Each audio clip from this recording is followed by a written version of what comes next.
अस्सलाम वालेकुम स्टूडेंट्स। अब हम बात करेंगे बेल के टॉपिक पर। ये एक इंतहाई इम्पोर्टेंट और मशहूर टॉपिक है कि ज़मानत कैसे करवाई जाती है, ज़मानत कहाँ से करवाई जाती है, किन मैटर्स में बेल मिल जाती है, किन मैटर्स में बेल नहीं मिलती, कौन से ऑफेंस है जिनके रिलेटेड बेल जो है मैटर ऑफ राइट है। लिहाजा ये एक इतना इम्पोर्टेंट टॉपिक है कि जिसको अगर आप डिटेल से सुन लेते हैं तो आपको ज़िंदगी भर किसी से पूछना नहीं पड़ेगा कि बेल क्या है, बेल कहाँ से होती है, कैसे होती है, इसके मुचलके कैसे करवाने हैं, जिसको हम श्योरिटी बॉन्ड्स कहते हैं, वो कैसे करवाने हैं, जब मुचलके जब हो जाते हैं उसको डिस्चार्ज कैसे करवाना है। ये सारा टॉपिक है तकरीबन से तकरीबन 6 सेक्शंस का। 6 सेक्शन से ज़्यादा ये टॉपिक नहीं है, 6 से 7 सेक्शन का टॉपिक है। इसको डिटेल से सुनिएगा शुरू से लेकर एंड तक। पहली बात है कि ज़मानत है क्या, बेल का कंसेप्ट क्या है, जिसको हम बेल कहते हैं ना, उसके जर्नल कंसेप्ट को सुने। बेल का कंसेप्ट ये है कि इसमें जो बंदा होता है उसको ऑन बेल पुलिस से या अदालत से छुड़वा कर, पुलिस या अदालत की कस्टडी से निकाल कर ज़ामन के हवाले कर दिया जाता है। जो बंदा ज़मानत दे रहा होता है, श्योरिटी बॉन्ड दे, उसके हवाले कर दिया जाता है। वो जो ज़ामन है वो इस चीज़ का इकरार करता है अदालत में बैठकर, इस चीज़ की कसम खाता है, कसम खाने इकरार बेसिकली वो इस चीज़ का वादा करता है अदालत के साथ, मैं इस बंदे की ज़मानत दे रहा हूँ, जिसको हम श्योरिटी बॉन्ड भी भरना, वो तो बेसिकली हमारा रूटीन का काम है। लेकिन उसका जो मतन है वो ये होता है कि मैं इकरार करता हूँ कि ये बंदा जिसकी मैं ज़मानत देने आया हूँ, ये बंदे को जब भी ज़रूरत पड़ेगी अदालत में, थाने में, किसी इन्वेस्टिगेशन में, किसी इंक्वायरी में, मैं इसको पेश करने का पाबंद हूँ। वो ज़ामन क्या करता है, अपने ज़ामन के साथ साथ 2 बंदे श्योरिटी के लिए और देता है। एक ज़ामन होता है, 2 श्योरिटी होते हैं जो गवाहान होते हैं। ये मेरे गवाहान है, मैं ज़ामन हूँ इसका, और ये जो मुल्ज़म है मैं इसकी ज़मानत देता हूँ, इसकी गारंटी देता हूँ, इसकी श्योरिटी देता हूँ कि जब भी इसको ज़रूरत पड़ेगी, यानी पुलिस को या अदालत को, किसी मुकदमे में नहीं, इस मुकदमे में जिसमें वो ज़मानत ले रहा है, मैं इसमें इसको पेश करूँगा। ये इन्वेस्टिगेशन में शामिल होगा, अगर इन्वेस्टिगेशन की ज़रूरत हुई, अगर कोई वैसे इंक्वायरी की ज़रूरत है ये उसमें पेश होगा, कोई जुडिशल प्रोसीडिंग हुई ये अदालत के सामने भी पेश होगा, वक्तन फ़ौक्तन जब जहाँ अदालत चाहेगी, और पुलिस के सामने भी पेश होगा। ये किसकी जिम्मेदारी है? ज़ामन की। अब हम पढ़ते हैं, ये था ज़मानत का कंसेप्ट, समझ आ गया कि बेसिकली बेल होती क्या है। और जो बेल है वो अदालत की अपनी स्वाबदीद पावर है। आज से पहले, सॉरी आज की बात कर रहा हूँ, अब से कुछ अरसा पहले, 100 साल कर रहे हैं, 50 साल पहले कर लें, इतना अरसा कर लें, इससे पहले ज़मानत का कंसेप्ट ही नहीं होता था। एक बंदे ने जुर्म किया है, उसको सज़ा मिल गई, उसने नहीं भी किया, इल्ज़ाम के तौर पर भी वो पकड़ा गया, उसने वो सारा मैटर, वो क्या कहते हैं, जेल कराना है, जेल से। ज़मानत का कंसेप्ट क्या था? ज़मानत कंसेप्ट इसलिए लाया गया कि अगर बेगुनाह बंदे पर भी कोई FIR हो जाती है ना, तो उसको ज़मानत पर छोड़ दिया जाता है, ताकि वो अपनी इंक्वायरी, अपनी इन्वेस्टिगेशन फेस करके अपने आप को बेगुनाह साबित कर सके, पूरा मौका दिया जा सके।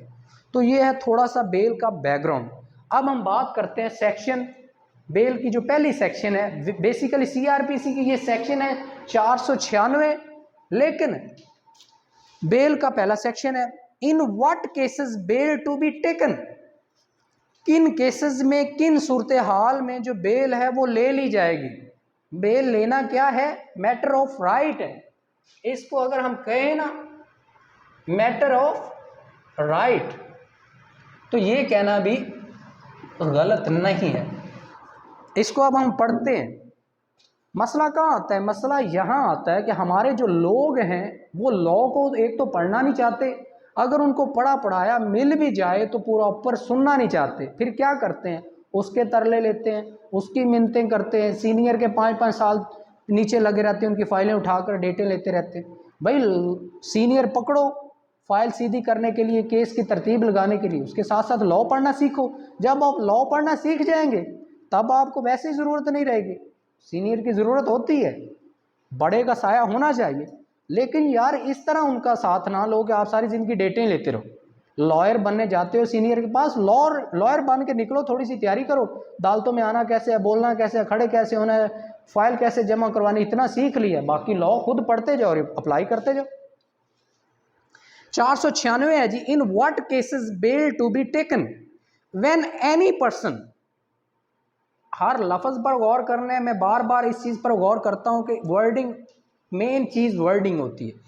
When any person other than a person accused of a non-bailable offence is arrested or detained without warrant by an officer in charge of a police station or appears or is brought before a court and is prepared at any time while he in the custody of such officer or at any stage of the proceeding before such court to of such officer or any stage of proceeding before such court to give bail, such person shall be released on bail।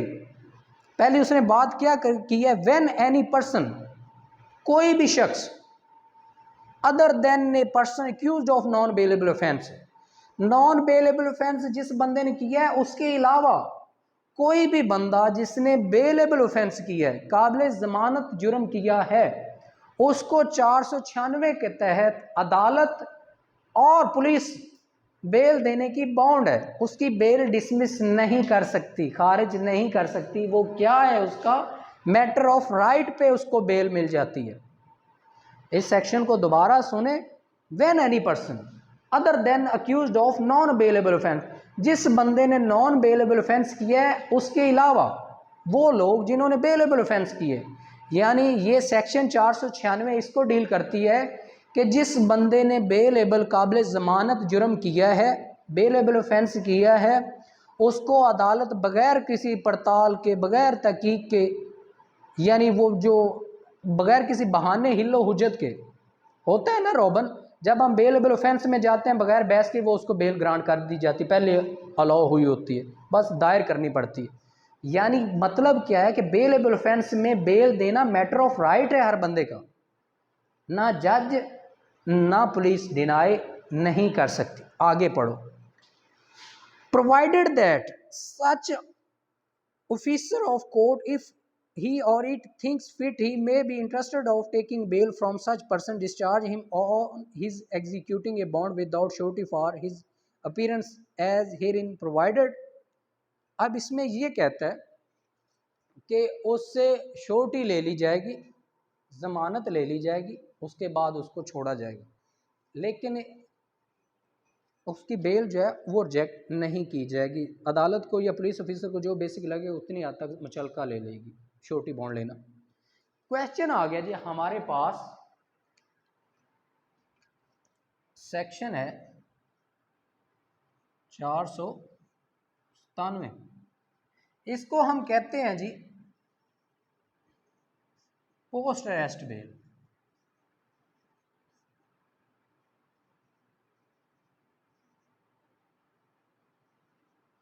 Post arrest bail या बाद इस गिरफ्तारी जमानत।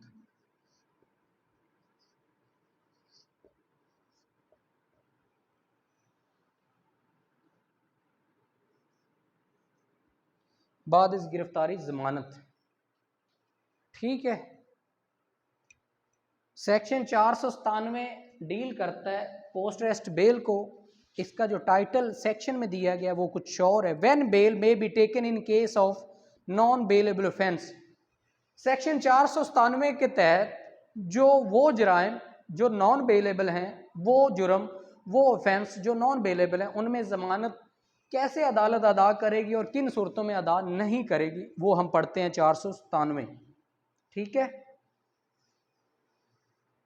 When any person accused of any non-bailable offence is arrested or detained without warrant by an officer in charge of a police station or appears or is brought before a court, he may be released on bail, but he shall not be so released if there appear reasonable ground for believing that he has been guilty of an offence punishable with death or imprisonment for life or imprisonment for 10 years।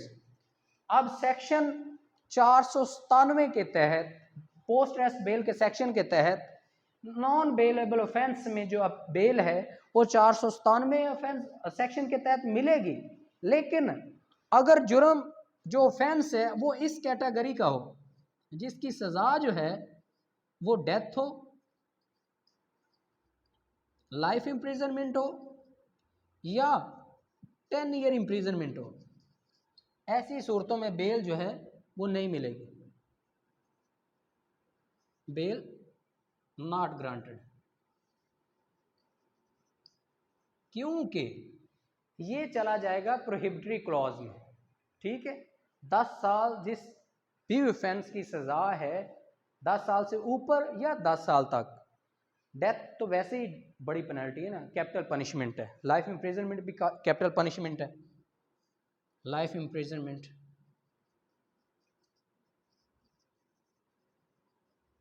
Life imprisonment भी capital punishment है, लेकिन 10 साल तक अगर बंदे ने कोई ऐसा जुर्म किया जिसकी सज़ा कम से कम 10 साल है तो उसको बेल नॉन 497 के तहत नहीं दी जाएगी। इसका अगला पार्ट पढ़ते हैं।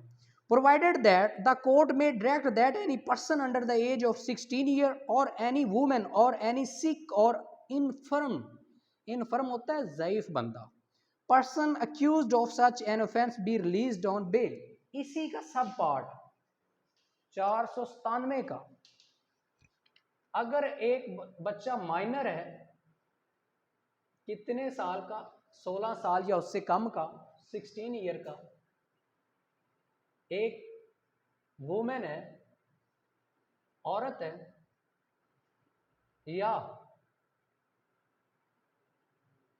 एनी सिक पर्सन, उसके बाद इनफर्म पर्सन यानी ज़ईफ, ऐसे लोगों को भी जमानत नॉन बेलेबल ऑफेंस में मिल जाएगी, देनी होगी। ठीक है, ये 4 कैटेगरी हैं इसी के सब सेक्शन के मुताबिक, इसको नोट डाउन कर लें। Provided further that a person accused of an offence as aforesaid shall not be released on bail unless the prosecution has been given notice to show cause why he should not be so released। यानी तब तक बंदे को नहीं छोड़ा जाएगा जब तक नोटिस ना किए जाएं। पोस्ट अरेस्ट बेल में हमेशा बेल जो है आफ्टर नोटिस के बाद ली जाती है। हम जब भी पोस्ट अरेस्ट बेल दायर करते हैं सबसे पहला काम क्या होता है, बेल दायर करने के बाद हम कहते हैं इसमें नोटिस करवा दें। ठीक है, provided further that court shall accept where it is of the opinion that the delay in the trial of the accused has been occasioned by an act or omission of the accused or any other person acting on his behalf, direct that any person shall be released on bail। अब इसमें यह कहते हैं कि वो बंदा जिसको पकड़ा गया है लेकिन ट्रायल में क्या हो रहा है, डिले हो रहा है, ट्रायल जो है कंडक्ट ही नहीं हो रहा, बंदा अंदर है, जेल के अंदर है, कस्टडी में है, तो ऐसे बंदे की भी बेल जो है वो ले ली जाएगी। अब इसका सब सेक्शन ए पढ़ते हैं। Who being accused of any offence not punishable with death, जो बंदा किसी ऐसे जुर्म में जेल के अंदर है या अरेस्ट है या पकड़ा गया है जिसकी सजाए मौत नहीं है, has been detained for such offense for a continuous period exceeding 1 year or in case of women exceeding 6 months and whose trial for such offense has not been concluded, who being accused of an offense punishable with death has been detained for such offense for a continuous period exceeding 2 years and in case of a woman exceeding 1 year and whose trial for such offense has not been concluded। इसको एक term होती है उसमें कहते हैं कि 1 साल तक अगर ऐसा जुर्म है जिसकी सजाए मौत नहीं है। एक चीज़ याद रखनी है, इन्होंने क्या कहा था कि एक जुर्म है जिसमें डिले है, ट्रायल में डिले हो रहा है, तो बंदे को रिलीज कर दिया जाएगा। नीचे 2 कैटेगरी ए बताएगी और बी बताएगी। ए कैटेगरी में ये कहते हैं, ए के मुताबिक अगर ऑफेंस जो है उसकी सज़ा डेथ नहीं है, तो बंदे को कैद में कितना हो गया, इन डिटेंशन, इन डिटेंशन जो है ना, इन जेल कर ले, चले ये थोड़ा लिखना पड़ेगा, इन जेल कितना अरसा हो गया, 1 साल, 1 साल बंदे को हो गया है, लेकिन इस जुर्म की सजा जो है सजाए मौत नहीं है। दूसरी, इसी एक कैटेगरी में औरत को कितने मंथ हो गए, 6 मंथ, तो इसके तहत भी इनको बेल मिल जाएगी। ठीक है, 497 ही बता रहा हूँ ना, इसमें बताता हूँ। इसमें यह है कि एक बंदे ने जुर्म किया 324 की सज़ा क्या है, वो 10 साल। 10 साल में अब ये है, सज़ा मौत तो नहीं है ना, बंदे को पकड़े हुए कितना अरसा हो गया, साल हो गया, साल हो गया अभी तक ट्रायल नहीं हुआ, तो उसको बेल जो है वो ग्रांट कर दी जाएगी। हाँ, उसको दूसरी बात यह है कि अगर औरत है, उसने इस नेचर का कोई जुर्म किया है, औरत की क्योंकि हाफ कैटेगरी रखी जाती है, उसको 6 मंथ हो गए तो उसको भी बेल ग्रांट कर दी जाएगी। कि मैडम दीजिए, इसमें एक टर्म है, वो मेरे अभी उसका जो जेन है ना, ओके वर्डिंग मेन है, वो एग्जैक्ट मेरी वर्डिंग जो है ना वो जेन से निकली हुई है, तो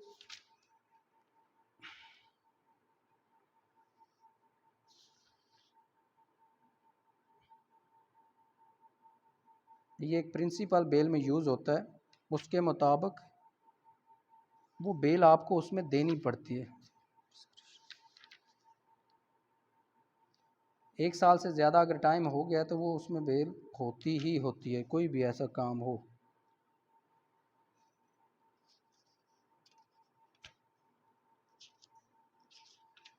ए बी,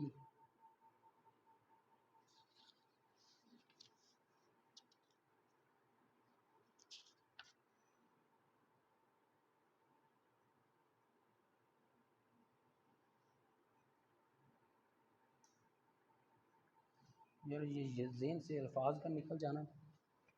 अच्छा, जनरल कंसेप्ट यही है, अगर 1 साल हो जाए या 2 साल हो जाए तो उसको बेल। अब इसकी जो बी कैटेगरी है, सॉरी,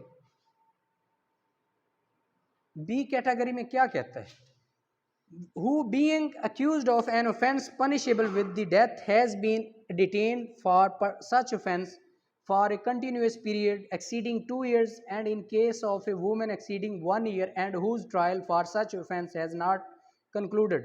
यानी एक जुर्म ऐसा है जिसकी सजाए मौत है, फॉर एग्जाम्पल कत्ल का कोई मुलजम है, उसका ट्रायल 2 साल से नहीं हो रहा, 2 साल हो गए उसको अंदर, अभी उसका ट्रायल ही नहीं पूरा हो रहा, ये शुरू ही नहीं हो रहा, तो उसको सजा बंदे को कितनी देर के लिए, बंदा अंदर जेल में कितना, इन जेल, जेल अगर बंदा 1 साल है, सॉरी 2 इयर्स है, वुमेन कितनी देर के अंदर है, वुमेन अगर वो 1 साल से है, उनको बेल दे दी जाएगी। अगर जुर्म सजाए मौत हो तो 1 साल से दो, बंदे को 2 साल जेल में हो गए हो तो वो बेल ले सकता है। और दूसरा, उसमें अगर औरत 1 साल से अंदर है तो वो उनको बेल मिल जाएगी। प्रोवाइडर फर्दर दैट, वो वर्ड मेरे जेहन में आ रहा है थोड़ा थोड़ा, जैसे ही आएगा मैं फ़ौरन इसी ड्यूरिंग लेक्चर ही आपको बताता हूँ। Provided further that the provision of the foregoing proviso shall not apply to a previously convicted offender for an offence punishable with death or imprisonment for life, or to a person who in the opinion of the court is a hardened, desperate or dangerous criminal or is accused of an offense terrorism punishable with death or imprisonment for life। अब ये जो provision है, ये जो खतर किस्म के लुच्चे लोग, आदि मुजरम लोग हैं, उन पर अप्लाई नहीं होगी, उनको इस मैटर पर बेल नहीं दी जाएगी। ठीक है, अब इसका जो है ना सब सेक्शन जो 497 का है वो 2 पढ़ते हैं। If it appears to such officer of court at any stage of the investigation, inquiry or trial, as the case may be, that there are not reasonable ground for believing that the accused has committed a non-bailable offence, but that there are sufficient ground for further inquiry into his guilt, the accused shall pending such inquiry be released on bail, or that the discretion of such officer or court on the execution by him or of a bond without surety for his appearance as herein provided. अब इसमें जो इसका सब section 2 है 497 का, पहले हम 1 पढ़ रहे थे, अब सब सेक्शन 2 है, इसमें ये कहते हैं कि अगर थोड़ा सा भी मैटर फर्दर इंक्वायरी का आ जाए, यार केस में अभी ये डिसाइड ही नहीं हो रहा क्या इसने जुर्म किया भी है या नहीं किया, यानी फर्दर इंक्वायरी का आ जाए, क्लियर कट चीज़ ना हो, फर्दर इंक्वायरी पर इसका जो सब है ना फर्दर इंक्वायरी, इसके तहत भी बेल मिल जाती है। ये फर्दर इंक्वायरी एक बहुत बड़ी ग्राउंड होती है बेल मिलने पोस्ट अरेस्ट में। उसके बाद है जी सब section 3, an officer or a court releasing any person on bail under sub section 1 or sub section 2 shall record in writing his or its reason for so doing. Sub section 3 के मुताबिक जो bell दी जाएगी उसकी reason लिखी जाएगी कि क्यों इसको बेल दी जा रही है। अब उसके बाद है 4, if at any time after the conclusion of the trial of a person accused of a non-bailable offence and before judgment is delivered, the court is of opinion that there are reasonable grounds for believing that the accused is not guilty of any such offence, it shall be released the accused if he is in the custody on the execution by him of a bond without surety for his appearance to hear judgment delivered। अगर इधर जहन इधर गौर करो दोबारा, if at any time after the conclusion of the trial, after the conclusion of trial of a person accused of a non-bailable offence and before judgment is delivered, the court is of the opinion that there are reasonable grounds for believing that the accused is not guilty of an offence after trial before judgment delivering। एक trial हो गया है लेकिन judgement pronounce करने से पहले अगर अदालत को यकीन हो गया कि ये बंदा गिल्टी नहीं है, ये बंदा मुल्ज़म नहीं है, तो अदालत जो है उस बंदे को ऑन बेल छोड़ सकती है जजमेंट प्रोनाउंस होने से पहले भी। ठीक है, यस, इसका सब सेक्शन 4। अब इसका जो सब सेक्शन 5 है इंतहाई इंपॉर्टेंट है, ये आपके आ सकता है 497 का सब सेक्शन 5, इसको हम बेसिकली कहते हैं कैंसिलेशन ऑफ बेल। रॉबन खाली 497 के तहत बेल मिलती नहीं है, बेल डिसमिस भी होती है, खारिज भी होती है। 497 के तहत बेल खारिज भी, इसको आप पढ़ते हैं, a high court or court of session and in the case of a person released by itself and other court may cause any person who has been released under this section to be arrested and may commit him to custody.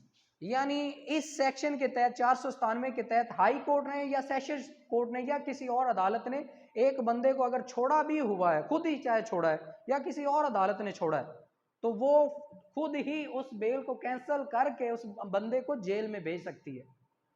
497(5) क्या है? Cancellation of bell, इंतहाई important है। 498 ये खत्म। अब 498 basically क्या है? Pre arrest bell, इसको हम कहते हैं कबल अज़ गिरफ्तारी।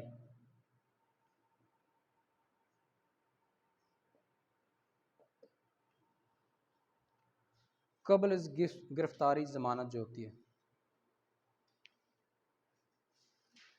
सारा जो मसला है ना वो 497 का लेंथ ही है। प्री अरेस्ट बेल जो है वो आसान टॉपिक है।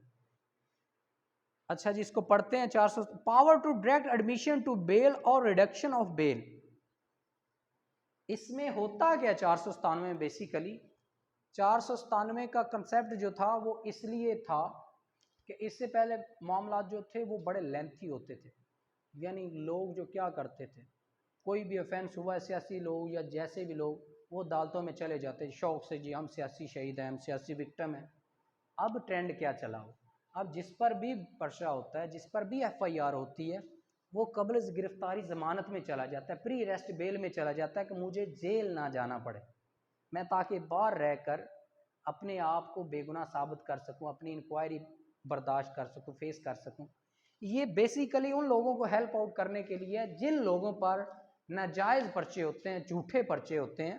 क्योंकि सूरत हाल ऐसी है, चाहे पाकिस्तान हो चाहे कोई भी मुल्क हो, जो तगड़ा है, जो अमीर है, वो अक्सर गरीब लोगों पर, माड़े लोगों पर जब चाहता है FIR जिस मर्जी करवा सकता है। अगर कोई पुलिस वाले के साथ किसी की नहीं बनती, वो भी FIR दे देता है।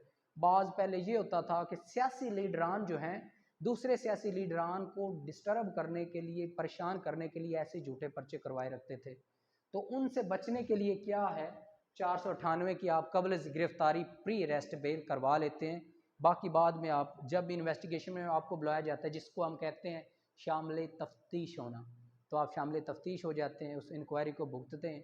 अगर आपका एलिमेंट पाया जाता है तो आपकी बेल खारिज हो जाती है, अगर आप बेगुनाह साबित हो जाते हैं तो आपकी बेल जो है कन्फर्म हो जाती है। वो कंसेप्ट क्या है, 400।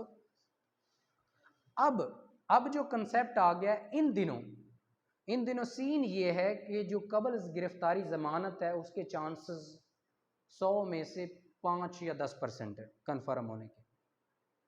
ज़्यादातर बेल जो थोड़ा सा भी एलिमेंट मिलता है जज को कि ये बंदा इन्वॉल्व है, जज बेल उड़ा देता है। Power to direct admission to bail or reduction of bail. The amount of every bond executed under this chapter shall be fixed with due regard to the circumstances of the case and shall not to excessive. And the High Court or Court of Session may in any case, whether there be an appeal on conviction or not, direct that any person to admitted bail or that the bail required by a police officer or magistrate by reduced. अब इसमें क्या उन्होंने कहा है, उन्होंने कहा ये है कि 498 के तहत कोई भी हाई कोर्ट हो या सेशन कोर्ट हो, प्री अरेस्ट बेल की पावर किसके पास है, हाई कोर्ट या सेशन कोर्ट के पास, मजिस्ट्रेट के पास नहीं है। यानी इसमें यह है कि हाई कोर्ट और सेशन कोर्ट खास मुचलके श्योरिटी बॉन्ड लेने के बाद बंदे को बेल आउट कर देते हैं, जामन के हवाले कर देते हैं। जैसे कि मैंने लेक्चर स्टार्ट होने के शुरू में कहा था, सारा एक बैकग्राउंड दिया है। इसी तरह इसमें एक और चीज़ होती है कि इसी सेक्शन के तहत अदालत के पास अख्तियार है। फॉर एग्जांपल अदालत ने लाख रुपए का मुचलका किया है ना, अदालत के पास अख्तियार है कि इसको 50,000 पर भी कर सकती है। ठीक है, रिडक्शन ऑफ बेल। अच्छा जी, 498A का कंसेप्ट क्या है?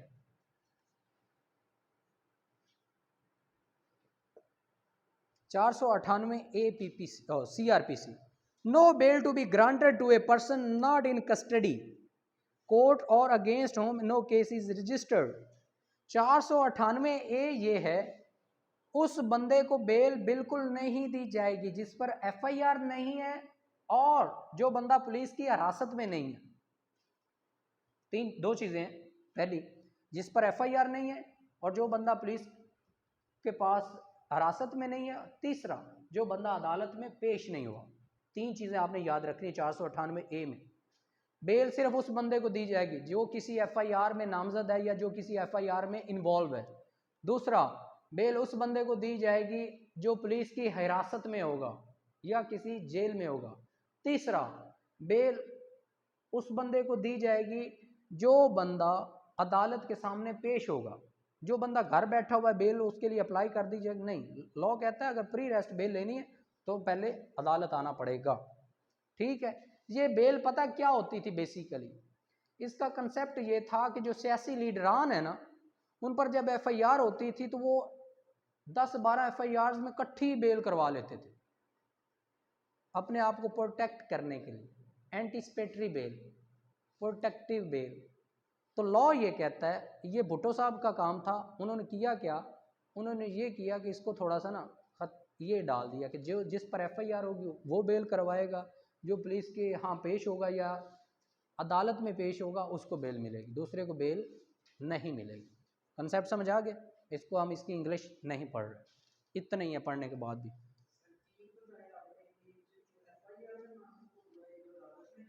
और या पुलिस के सामने जो पेश होगा। 499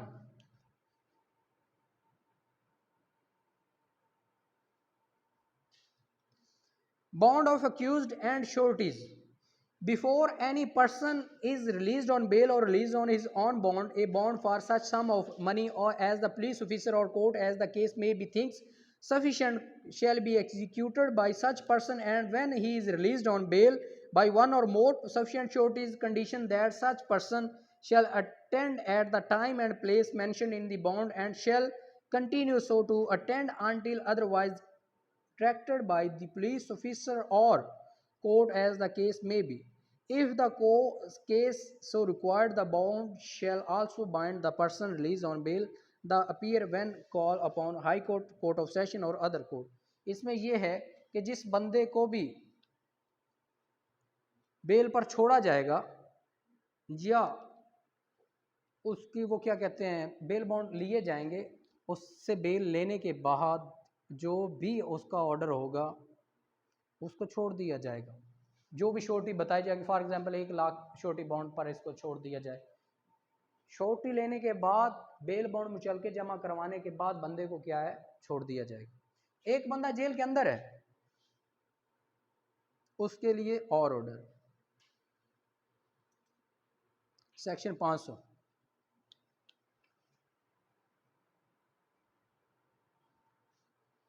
discharge from custody as soon as the bond has been executed, the person for whose appearance it has been executed shall be released, and when he is in jail the court admitting him to be bail shall issue an order of release to the officer in charge of the jail, and such officer or receipt of the order shall release him. अब इसमें कहना क्या चाह रहा है, जो 499 थी ये कबल इस गिरफ्तारी में बॉन्ड होते हैं जैन, और इसमें क्या है कबल इस गिरफ्तारी में बंदे को ऑन बेल मुचलके वाले के या छोटी बॉन्ड के हवाले बंदे को जो जामन होता है उसके हवाले बंदे को छोड़ा जाता है, और वो जो जामन होता है वो इस चीज़ का पाबंद होता है 499 के तहत जब वो ज़मानत दे रहा होता है, वो इस चीज़ का पाबंद होता है कि इस बंदे की जब भी ज़रूरत पड़ेगी अदालत को या पुलिस को, मैं इस बंदे को उस जगह पर उस टाइम पर पेश करूँगा, इन्वेस्टिगेशन में भी पेश करूँगा, शामिल तफ्तीश भी, क्योंकि ज़मानत मिलती है इस बेस पे है ना प्री अरेस्ट, कि जब भी मेरी ज़रूरत हुई मैं अदालत की इंक्वायरी भी भुगतूंगा और पुलिस की इंक्वायरी भी फेस करूंगा। अब 500 जो है सेक्शन, इसमें एक बंदा जेल में है, इसके अब वैसा तो नहीं होता, इसका ऑर्डर निकलता है। ऑर्डर में होता क्या है कि जो जज होता है वो ऑर्डर करता है मुतलका जेल सुप्रीडेंट को, जेल ऑफिसर को, कि ये बंदा है इसको अदालत ने इस में बेल दे दी है लिहाजा इसको आप रिलीज कर दें। वो ऑर्डर वाया डाक बाया जेल ऑफिसर्स उधर जेल में पहुंचती है, यानी कोर्ट ऑफिसर के जरिए जेल में पहुंचती है। जेल के पहुंचने के बाद वो 5-6 बजे शाम को जिस बंदे की ज़मानत हो जाती है वो क्या कहते हैं रोबकार पहुंचने के बाद उसको रिलीज कर देते हैं, छोड़ देते हैं। 501 ये है discharge from custody.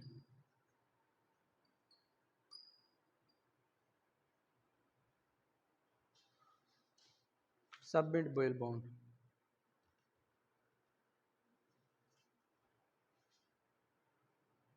Bond of accused 501 क्या है जी, power to order sufficient bail when the first bail taken is insufficient. अब ये क्या है, if through mistake, fraud or otherwise insufficient surety have been accepted, or if they afterward become insufficient, the court may issue a warrant or arrest directing that the person released on bail be brought before it and may order him to find sufficient surety, and to his failing to do so may commit him to jail. अब इसमें यह कहते हैं कि एक बंदे को order हुआ जी आपने लाख रुपए श्योरिटी जमा करवानी, लाख रुपए के मालियत के मुताबिक श्योरिटी जमा करवानी है, अब बंदा छोड़ दिया जाए। 501 के मुताबिक लाख की श्योरिटी थी, जमा कितनी करवाई आपने 50,000, सफिशिएंट क्या थी लाख थी, आपने इनसफिशिएंट श्योरिटी जमा करवाई।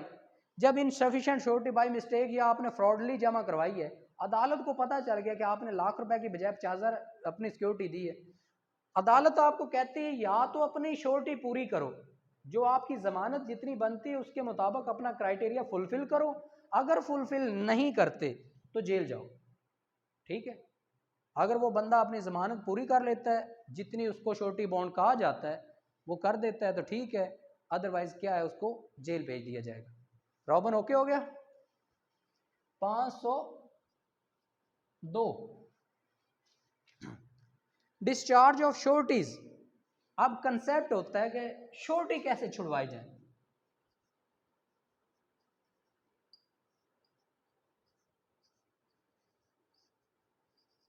डिस्चार्ज ऑफ श्योरिटीज यानी जो आपने फॉर एग्जांपल आपको कहा जाता है आपने 4 लाख का मुचलका जमा करवाना है या 5 लाख की श्योरिटी जमा करवानी है, आप अपनी प्रॉपर्टी के कागज़ दे देते हैं, जी मैं अपनी प्रॉपर्टी के कागज़ सबमिट करवा देता हूँ एज ए ज़मानत के तौर पर।